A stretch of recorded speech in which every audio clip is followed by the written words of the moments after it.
We recently spent the day at the beach and watched with interest children building castles in the sand. One particular castle was huge and quite elaborate.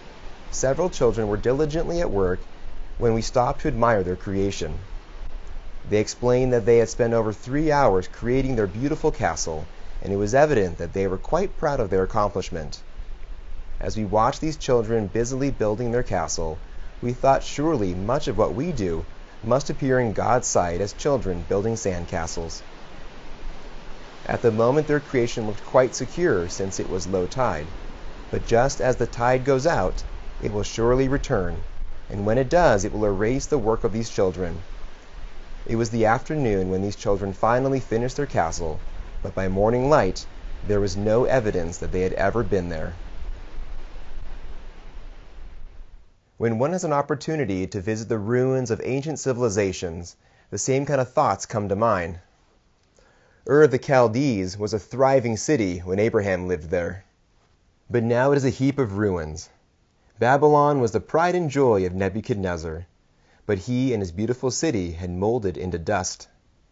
What did the people who lived there then do? They worked hard. They built beautiful cities, and although their ruins lasted longer than the children's sandcastle, their labor did them no more lasting good than did the children's efforts. For children to make castles in the sand is fun, but what a waste of effort and talent should they devote their entire lives to building sandcastles. No one expects them to do this, but certainly from God's viewpoint, most of the world is busily engaged in activities that have no lasting value.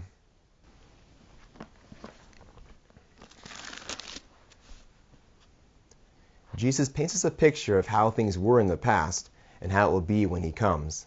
He graphically shows us that most people will be just like little children busily engaged in building their sandcastle. He tells us, "As it was in the days of Noah, so shall it also be in the days of the Son of Man. They did eat, they drank, they married wives, they were given in marriage, until the day that Noah entered the ark, and the flood came and destroyed them all. Likewise also, as it was in the days of Lot, they did eat, they drank, they bought, they sold, they planted, they builded. But the same day that Lot went out from Sodom, it rained fire and brimstone from heaven, and destroyed them all. Now certainly it is not a sin to eat, or to buy something, or to plant, or to build.